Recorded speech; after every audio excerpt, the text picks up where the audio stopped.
नमस्कार, मैं हूं रंजीत झा और आप देख रहे हैं बिफोरप्रिंट.इन। बिहार विधानसभा चुनाव को लेकर देश भर में चर्चा बनी हुई है, हलचल सी मची हुई है। बिहार की सियासत में उथल पुथल देखने को मिल रहा है, चाहे महागठबंधन हो या एनडीए, कहीं भी परिस्थितियां ठीक नहीं लग रही हैं। हर दल में घमासान, हर दल में टूट अलगाव की खबरें आ रही हैं। आज हम इसी मुद्दों पर बात करने वाले हैं। हमारे साथ हैं सीनियर जर्नलिस्ट और political analyst Hemant Kumar. Sir, आपका बहुत बहुत स्वागत है। तो सबसे पहली बात यही सर कि जो इस बार अभी आप देख पा रहे हैं, चाहे महागठबंधन हो या एनडीए में, ये जो सियासी उथल पुथल मच गई है, क्या संदेश जा रहा है? क्या इससे पहले कभी इस तरह की परिस्थितियां आप देखे हैं? क्योंकि पहले भी आप अतीत में कई चुनावों को देख चुके हैं, बड़ी बारीकियों से इन चीज़ों को कवर करते रहे हैं। तो क्या आपको लग रहा है ये परिस्थितियाँ क्या कहती हैं? सबसे पहली बात तो ये है रंजीत की अभी जो बिहार विधानसभा का चुनाव होने वाला है, उस चुनाव को लेकर के जो महागठबंधन और एनडीए में सीटों के तालमेल और घटक दलों के साथ बातचीत को लेकर अभी भी स्थिरता नज़र नहीं आ रही है। एक तरह से आप कहिए कि अलगाव की स्थिति बनती जा रही है जी। एनडीए में एलजेपी ने अपना एक अलग ये जो राग छेड़ा था वह अब एक मुकाम पर पहुंच गया है। उसने आज फाइनली यह कह दिया कि हम बीजेपी के साथ हैं और जेडीयू के साथ नहीं जाएंगे और अकेले चुनाव लड़ेंगे। तो उसने जो संदेश दिया है उससे ये नीतीश कुमार के लिए मुश्किलें खड़ी हो गई हैं, क्योंकि कहीं ना कहीं से इसका असर चुनाव में नज़र आएगा। और जब ये कह रहे हैं कि हम अकेले चुनाव लड़ेंगे और बीजेपी एलजेपी सरकार का इन्होंने नारा भी दिया है, तो इससे ये लग रहा है कि कहीं ना कहीं से ये बीजेपी पर जो आरोप लग रहा है कि एलजेपी को प्रश्रय दिया जा रहा है और नीतीश कुमार को बड़े भाई की जो भूमिका थी उस भूमिका से अपदस्थ करके और उनको उनकी हैसियत, उनकी राजनीतिक हैसियत को कम करने की जो बात है वो कहीं ना कहीं से उस आशंका की, उस आरोप की पुष्टि होती हुई दिख रही है। अच्छा, क्या आपको लगता है कि नीतीश कुमार को हटाना इतना आसान है? नीतीश कुमार को हटाना इतना आसान है या नहीं है वह सवाल दूसरा सवाल है, लेकिन असल सवाल यह है कि अगर एलजेपी अकेले चुनाव लड़ती है और बीजेपी कुछ नहीं कहती है, उसके साथ चुनाव में जाती है, तब तो बड़ा सवाल खड़ा हो जाता है कि आखिरकार आप गठबंधन में हैं और एक पार्टनर जो है दूसरे पार्टनर के खिलाफ उम्मीदवार दे रहा है, तो यह संदेश क्या जाता है? जनता में तो संदेश जाएगा कि आप गठबंधन में बिखराव आ गया, उसका असर वोटों पर भी दिखेगा। हाँ, ये एक उदाहरण दिया जा रहा है कि झारखंड में भी ये अकेले लड़े थे, तो वहाँ उन्होंने तर्क दिया था कि हमारा गठजोड़, हमारा तालमेल सिर्फ बिहार में है। तो लेकिन बिहार में जहाँ तालमेल और गठजोड़ था वहाँ भी वो दरक गया है। दूसरी ओर जो माना जा रहा था कि महागठबंधन में सब कुछ ठीक ठाक हो जाएगा और कल अंतिम समय में सब कुछ ठीक ठाक होते होते अंतिम समय में मुकेश सहनी वहाँ से निकल कर चले गए। हाँ। उन्होंने आरोप लगाया कि हमारे पीठ में छुरा घोंपा गया है।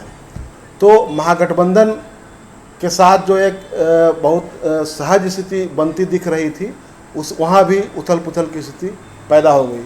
प्रेस कॉन्फ्रेंस का पूरा टेस्ट बिगड़ गया।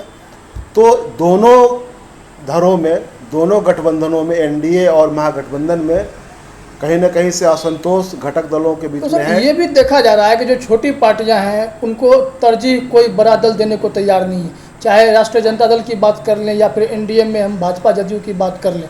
तो ये क्या कहना चाह रहा है? जैसे आप मांझी को देख लें तो इन्हें भी कोई गारंटी नहीं है रहेंगे नहीं रहेंगे, कुशवाहा निकल चुके हैं, मुकेश सहनी बड़ी सभा में बेवकूफ़ बन गए। तो ये परिस्थितियाँ क्या मतलब कि मायने, क्या बिहार में छोटी पार्टियाँ जो बिल्कुल छोटी छोटी नई पार्टियाँ खड़ी हुई उन्हें खत्म करने की एक मुहिम? देखिए, एक चीज़ है कि इससे ये स्पष्ट हो रहा है कि जो छोटे दल हैं या उसको आप कहिए जेबी संगठन, हाँ, जो पॉकेट के दल हैं, जैसे वीआईपी, आरएलएसपी, हम, तो इन लोगों का जो ट्रैक रिकॉर्ड है वो बहुत भरोसेमंद नहीं है। और दोनों ही गठबंधनों में मुझे लगता है कि यह इस बात पर गंभीर चर्चा हुई होगी कि इनका साथ बहुत विश्वसनीय नहीं है, इसलिए इन पर दाव लगाना किसी ने जरूरी नहीं समझा। इनके साथ महागठबंधन में भी वही हुआ।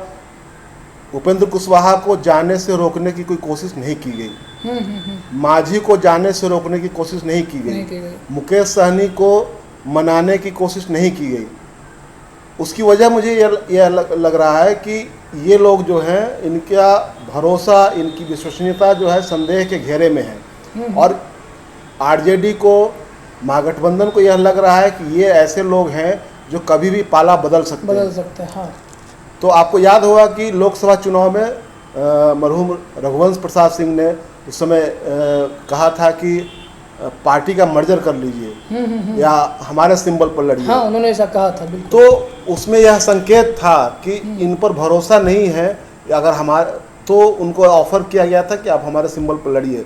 इस बार भी ऐसा ही कुछ था, उपेंद्र कुशवाहा को भी यही कहा गया था कि आप हमारे सिंबल पर लड़िए, मुकेश सहनी को भी कहा गया था और जीतन राम मांझी को भी कहा गया था, लेकिन वहाँ बात नहीं बनी। जब ये निकल कर गए तो उम्मीद की जा रही थी कि ये एनडीए में चले जाएंगे, एनडीए इनको अपने साथ ले लेगा, लेकिन मांझी को छोड़ कर के बाकी किसी को एनडीए ने घास नहीं डाला। बीजेपी ने तो चर्चा तक नहीं की। हालांकि मीडिया में ये खबरें चली उपेंद्र कुशवाहा के हवाले से कि उनकी नीतीश कुमार से और अमित शाह से बात हो गई है, लेकिन दूसरे ही दिन जिस अखबार ने यह खबर छापी थी, उस अखबार ने इस उपेंद्र कुशवाहा का उतना ही बड़ा एक खबर छापा, जिसमें यह बताया गया कि उन्होंने कहा कि हमारी किसी से बात नहीं हुई। और अंततः क्या हुआ, वे उन्होंने एक तीसरा मोर्चा बनाया है। तो इससे स्पष्ट है कि इनकी विश्वसनीयता इन छोटे दलों की, इन पॉकेट में रहने वाले दलों की का भरोसा डिगा हुआ है और ये एनडीए या महागठबंधन इनको अपने साथ लेने की स्थिति में नहीं है। रही बात इनके जनाधार की, तो मुझे लगता है कि यह आकलन दोनों ही गठबंधनों के पास में है कि जो कुशवाहा हैं, मुकेश सहनी हैं और जीतन राम मांझी हैं, इनका जनाधार उतना बड़ा नहीं है जिससे ये बहुत बड़ा उलटफेर चुनावी नतीजों में कर सके। हाँ, जब साथ रहेंगे तो कुछ फायदा होगा, कुछ फायदा उन्हें भी होगा, कुछ फायदा इनसे हो सकता है। लेकिन इतना बड़ा नुकसान नहीं हो जाएगा जिसकी वजह से इनकी शर्तों पर जाया जाए। सर, एक सवाल और है, जब यही दलों की बात हो रही है, लोजपा भी बिहार में कोई उतनी बड़ी पार्टी तो है नहीं, 2-3 सीटें जीतने वाली पार्टियां हैं। तो क्या लग रहा है कि 2005 का जो एक समीकरण एक बार हुआ था, जब रामविलास पासवान ने यूपीए में रहते हुए राजद के खिलाफ कैंडिडेट उतार दिए 178 सीटों पर, तो क्या वही परिस्थिति आप एक बार फिर से देख रहे हैं? क्योंकि जनाधार की अगर हम बात कर लें, लोजपा भी उस तरह से पूरे बिहार में मजबूत नहीं है जिस हिसाब से जदयू है या भाजपा है, तो फिर इतना बड़ा रिस्क चिराग पासवान क्यों ले रहे हैं? लोजपा के साथ दूसरी स्थिति है। लोजपा के सामने जो लक्ष्य है वह यह चुनाव नहीं है, उसके सामने अगला चुनाव लक्ष्य है। वो देख रहे हैं कि जो नीतीश कुमार का जो एरा है, जो नीतीश कुमार का युग है, लालू यादव का युग है, लालू यादव का युग अब समाप्ति की ओर है, क्योंकि वो सजायाफ्ता हो गए, वो चुनाव नहीं लड़ सकते हैं। नीतीश कुमार भी ढलान पर, और नीतीश कुमार भी ढलान पर है। तो उनको लग रहा है कि अब बिहार में जो एक स्पेस क्रिएट होगा, उस स्पेस में हम अपनी जगह बनाएं, और इसी लक्ष्य को सामने रख करके एलजेपी ने यह दाव खेला है। और चिराग पासवान के बारे में उनके पिता जो लगातार कह रहे हैं कि उनमें मुख्यमंत्री बनने के तमाम गुण उनमें उपलब्ध हैं, तो इसका आप इस इशारे को समझिए कि वो क्या कह रहे हैं। तो उनका लक्ष्य ये चुनाव नहीं है। इस चुनाव में हो सकता है कि उनको बहुत कामयाबी नहीं मिले, लेकिन नुकसान तो वो कर ही देंगे। अगर किंग मेकर की भूमिका में आते हैं, जैसे रामविलास पासवान ने तो ऑफर ठुकरा दिया था, चिराग पासवान क्या मान जाएंगे? क्योंकि सीएम बनने का सपना तो देख रहे हैं। क्या लगता है आपको? देखिए, एक चीज़ और मैं उसमें जोड़ना चाह रहा हूँ कि अभी हम लोग को इंतजार करना होगा कि बीजेपी का अगला कदम क्या होता है। क्या बीजेपी कोई लोजपा को फिर से मनाने की कोई बड़ी कोशिश करेगी, या लोजपा के खिलाफ कोई कार्रवाई होगी, उसको गठबंधन से बाहर का रास्ता दिखाया जाएगा? अगर बीजेपी यह कहती है कि हम जेडीयू और बीजेपी के साथ लड़ेंगे, क्योंकि सीटों का बंटवारा तो इन दोनों ने अपने बीच में कर लिया है, 121 और 122 का। उनके लिए कोई सीट उन्होंने छोड़ी नहीं है।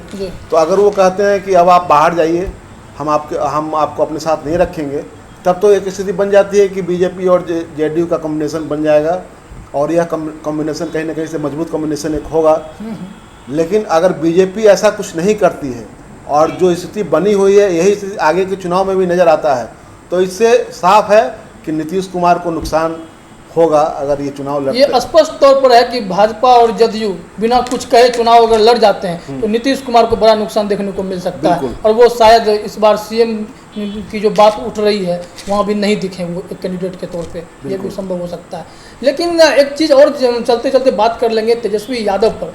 तेजस्वी यादव के जो लगातार फैसले आ रहे हैं, और चाहे आप पोस्टर वोस्टर देखें तो तेजस्वी यादव अकेले हर जगह दिख रहे हैं। अब खबरों में भी ये बातें, रघुवंश बाबू भी जब दुनिया छोड़ने से पहले उन्होंने भी कहा था कि एक ही घर के 5 लोगों का पोस्टर क्यों लगता है, तब ये अकेले चलने वाली बात शुरू हो गई। और जो दल की बात है तो दल भी अलग अलग हुए जा रहे हैं। अब तेजस्वी यादव देखें तो मुख्य रूप से कांग्रेस के साथ है, तो यहाँ पे आपको क्या लगता है तेजस्वी यादव का यह फैसला सही जा रहा है? देखिए, तेजस्वी यादव का जो फैसला है वो अब जो उनके साथ जो रह गए हैं लेफ्ट कांग्रेस और आरजेडी, यही महागठबंधन के पार्टनर हैं। तो इसमें से कोई दल ऐसा नहीं है जो कि इधर उधर जाने वाला है। जी हाँ, कांग्रेस तो जा ही नहीं सकती, लेफ्ट कभी गई ही नहीं है इधर उधर। कहने का मतलब कि जो बीजेपी के पाले में जाने वाला इसमें से कोई नहीं है। इसमें से अलग हो जाना दूसरी बात है। नीतीश कुमार के पाले में जाने का तो संभव है। हाँ, नीतीश कुमार के पाले में ये, क्योंकि राजनीति में कोई असंभव कुछ होता नहीं है, तो उधर। लेकिन अभी जो मौजूदा संदर्भ है उसमें आप ये नहीं कह सकते हैं कि ये दल जो है कहीं जाने वाले हैं। तो एक इनके पास एक ठोका बजाया हुआ एक पार्टनर है जिस पर भरोसा ये करके आगे चुनाव में उतर सकते हैं। और लेफ्ट के साथ जो इनका गठजोड़ हुआ है उससे एक चीज़ स्पष्ट हो रहा है कि कम से कम इनको एक मनोवैज्ञानिक बढ़त मिली है, क्योंकि लेफ्ट अकेले लड़ता है तो उसके पास सिर्फ कैडर वोट रहता है, लेकिन जब उसका गठजोड़ हो जाता है तो वह वोट मल्टीप्लाई होता है, यानी कि जो दूसरे दल हैं साथ में, जो सहयोगी दल हैं, उसका वोट उसके साथ ऐड होता है। तो दोनों एक दूसरे को कॉम्प्लीमेंट करते हैं और इससे वो उसको मजबूती मिलती है। तो मुझे लग रहा है कि लेफ्ट के साथ जो अलायंस हुआ है वह अलायंस कहीं ना कहीं से इसके लिए महागठबंधन के लिए और आरजेडी के लिए, कांग्रेस के लिए फलदायक साबित हो सकता है। तो क्या लगता है कि इस बार का चुनाव अपने आप में अनोखा है क्या बाकी पिछले सालों के मुकाबले? देखिए, इस बार दिक्कत ये भी आ रही है कि आप देखें कि जब 2015 का विधानसभा चुनाव हुआ था उस चुनाव में आरजेडी और जेडीयू एक साथ थे, बीजेपी अलग थी, और बीजेपी के साथ रालोसपा, उसके बाद जीतन राम मांझी की पार्टी, ये सब उनके साथ थी। स्थितियाँ बदली हुई है। इस बार जेडीयू और बीजेपी साथ है, इसलिए सीटों के तालमेल और बंटवारे में भी बहुत सारा झंझट और पेच फंसा हुआ है। जी। इसीलिए बहुत तय करने में मुश्किलें आ रही हैं, क्योंकि पिछले चुनाव में ऐसी बहुत सारी सीटें थी जहां बीजेपी ने जेडीयू को हराया था, जेडीयू ने बीजेपी को हराया था, और जब साथ में आ गए तो पता चला कि अब एक ही गठबंधन में है, लेकिन हारा हुआ जीता हुआ सब लोग एक सामने हैं। तो ये इससे एक दिक्कत पैदा हो रही थी। तो ये दिक्कत जो है कहीं ना कहीं एनडीए को सीटों के तालमेल में परेशान कर रहा था। इसी वजह से आप देखेंगे कि बहुत लंबे समय तक ये खींचतान चल रहा था, अभी भी वो चल रहा है। भाजपा के पूर्व सांसद हैं आर.के. सिन्हा, उन्होंने अपना एक वक्तव्य दिया था। उन्होंने कहा कि नॉमिनेशन के 3 दिन 4 दिन बीत जाने के बाद भी अगर कोई दल अपना उम्मीदवार खड़ा नहीं कर पा रहा है तो यह लोकतंत्र के लिए सही नहीं है। इसे आप कितना भी मानते हैं? देखिए, ये बात सिर्फ कहने वाली बात है। देखिए, आज जो ज़माना है वो बहुत हाईटेक ज़माना है। पुराने संदर्भ में आप चुनाव को देखेंगे तो आपको लगेगा अरे ये क्या हो रहा है, चुनाव सामने घोषित हो गया हुआ है, नॉमिनेशन भी शुरू हो गया है, उम्मीदवार के नाम की चर्चा नहीं है, लिस्ट नहीं अब तक आई है। लेकिन आज की तारीख में आप बताइए कि सूचनाएं प्रसारित होने में कितना समय लगता है। लेकिन एक जनता के नज़रिया से इसे अगर देखा जाए, जनता इंतजार करती है, जनता इंतजार करती है। लेकिन यह चुनाव जिस माहौल में हो रहा है, कोरोना काल में जो चुनाव हो रहा है, उसमें यह चुनाव पूरा बदला हुआ चुनाव है। इसमें बहुत बड़ी रैलियां नहीं होंगी, बहुत सघन जनसंपर्क नहीं होगा, जो चुनाव आयोग का जो गाइडलाइन है उसको देखते हुए। तो ये सब कुल मिलाकर के उसी का नतीजा है कि उम्मीदवार घोषित होने में, लिस्ट जारी होने में विलम्ब हो रहा है। और एक तो जो ढांचागत स्थिति है, अचानक सब कुछ बदल गया। जो पिछला चुनाव में जो दोस्त थे अब दुश्मन हो गए हैं, जो दुश्मन थे वो दोस्त हो गए हैं, इसलिए यह सब सेटल करना बहुत मुश्किल भरा काम था। इस वजह से यह विलम्ब हो रहा है। तो अभी आप समझ रहे थे कि बिहार विधानसभा चुनाव में इस बार सियासी समीकरण कितने बदले हुए हैं और सियासत में जो उथल पुथल मची है उसी का नतीजा है कि नॉमिनेशन की प्रक्रिया और कैंडिडेट की सूची में भी देरी होते जा रही है। लेकिन यह चुनाव यह भी कहा जा रहा है कि इस बार शायद नीतीश कुमार के लिए चिराग पासवान मुश्किलें खड़ी करने में सफल हो सकते हैं और बिहार को एक नया सीएम फेस देखने को भी मिल सकता है। बहरहाल सब कुछ का इंतजार है। 28 अक्टूबर को पहले चरण का मतदान भी हो जाएगा और फिर 3 और 7 फिर 10 नवंबर को नतीजे होंगे, पता चल जाएगा कि बिहार में सीएम कौन बनता है। लेकिन अब तक की जो प्रक्रिया देखने को मिल रही है वह सियासी उथल पुथल जैसी ही है और अनोखे अनोखे परिणाम देखने को मिलने वाले हैं। फिलहाल BeforePrint.in में इतना ही। किसी अन्य मुद्दे पे हम फिर आएंगे, आपके साथ चर्चा करेंगे, नए टॉपिक होंगे, नई बातें होंगी। तब तक के लिए नमस्कार सर, आपका बहुत बहुत धन्यवाद। अगर आपको हमारा वीडियो पसंद आया हो तो इसे लाइक करें, सब्सक्राइब करें और साथ ही बेल आइकन दबाना ना भूलें।